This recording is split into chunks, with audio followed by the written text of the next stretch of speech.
بسم اللہ الرحمن الرحیم الحمدللہ وکفا وسلام علی عبادہ الذین اصطفی اما بعد۔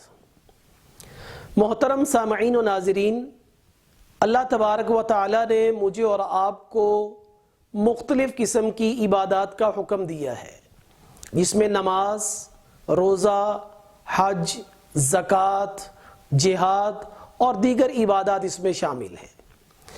ان عبادات کو بجا لانے میں اگر انسان سے کوئی کمی اور کوتاہی ہو جاتی ہے تو سرکار دو عالم صلی اللہ علیہ وسلم نے اس کمی کی تلافی اور تدارک کا طریقہ بیان فرمایا ہے۔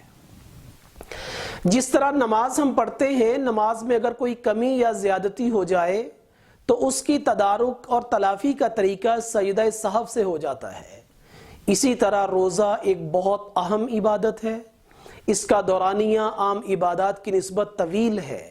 صبح طلوع آفتاب سے لے کر غروب آفتاب تک بھوک اور پیاس میں رہنا، اپنی نظر، اپنے کان، اپنی آنکھوں کی حفاظت کرنا، یہ سارے روزے کے آداب ہیں۔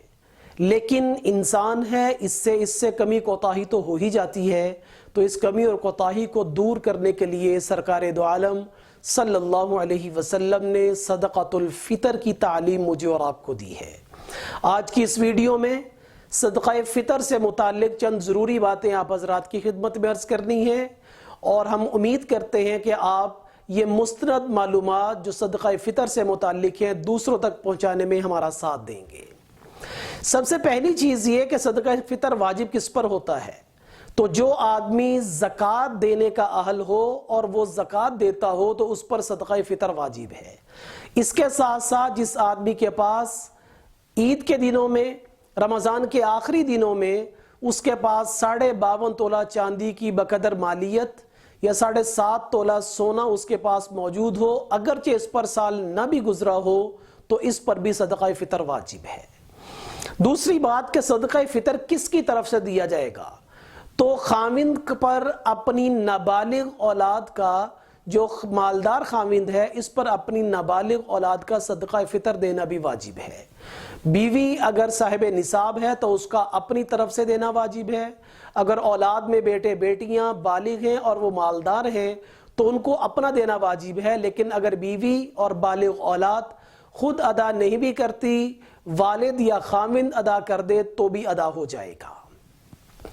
تیسری چیز اس کے بارے میں یہ ہے کہ صدقہ فطر کس وقت دیا جائے گا؟ تو صدقہ فطر کے نماز عید کے ادا کرنے سے پہلے ادا کر دینا یہ لازمی ہے۔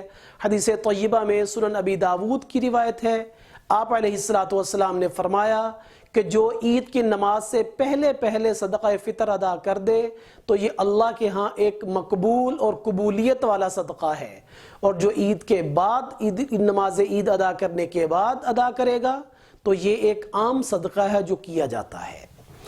چوتھی چیز اس کے بارے میں یہ ہے کہ صدقہ فطر کس کو دیا جائے گا؟ تو صدقہ فطر ان افراد کو دیا جائے گا جن کو ہم معاشرے کے اندر زکوٰۃ دیتے ہیں۔ جو زکوٰۃ لینے والے ہیں، دینی مدارس کے اندر زکوٰۃ دی جاتی ہے، بیوہ، یتیموں، غریبوں، محتاجوں کو دی جاتی ہے، تو انہوں کو صدقہ فطر دے دیا جائے گا۔ سب سے آخری اور ضروری بات کہ صدقہ فطر کا مقصد کیا ہے؟ تو سرکار دو عالم صلی اللہ علیہ وسلم نے حدیث طیبہ میں ہے، سنن نبی داود کی یہ روایت ہے کہ آپ صلی اللہ علیہ وسلم نے فرمایا کہ صدقہ فطر یہ روزے کو بیہودہ کاموں سے، لغو باتوں سے اور کبھی قسم کے اعمال جو روزے کی حالت میں ہم سے صادر ہوتے ہیں ان چیزوں سے پاک صاف کرنے کے لیے روزے کو اللہ تعالیٰ نے صدقہ فطر میرے اور آپ کے لیے لازم قرار دیا ہے۔ اس لیے پہلا اس کا مقصد تو اپنے روزے کو پاکیزہ کرنا ہے، اور دوسرا آپ صلی اللہ علیہ وسلم نے فرمایا کہ اس میں غریبوں اور مسکینوں کے لیے کھانے کا انتظام ہے۔ اس لیے رمضان کے آخری دنوں کا انتظار نہ کریں، ابھی اپنا صدقہ فطر ادا کریں۔ صدقہ فطر کے معیارات 1.25 کلو یا 2.25 کلو گندم کی قیمت، اسی طرح 3.5 کلو یا 4.5 کلو جو، کھجور اور کشمش کی قیمت اپنے اپنے علاقے یا اپنے اپنے ملک میں معلوم کر لی جائے تو یہ ایک فرد کا صدقہ فطر ہے۔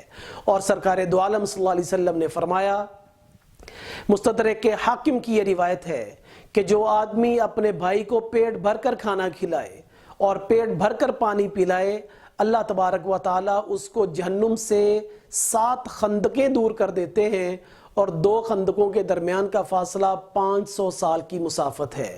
اس لیے آخری دنوں کا انتظار نہ کریں، اپنا صدقہ فطر ابھی غربا اور مساکین تک پہنچائیں تاکہ وہ اپنے رمضان میں سحر اور افطار کا انتظام بھی کر سکے، اور عید کی خوشیوں میں میرے اور آپ کے ساتھ خریداری کر کے وہ شامل ہو سکے۔ اللہ تبارک و تعالی مجھے اور آپ کو صدقہ فطر کو اخلاص کے ساتھ ادا کرنے کی توفیق عطا فرمائے، اور اس کو میرے اور آپ کے لیے روزے کی پاکیزگی کا ذریعہ، اور غربا کے لیے جو مساکین کے لیے کھانے پینے کے انتظام کرنے کے فضائل آپ صلی اللہ علیہ وسلم نے بیان فرمائے ہیں، اللہ وہ سب ہم کو عطا فرمائے۔ وآخر دعوانا ان الحمد للہ رب العالمین۔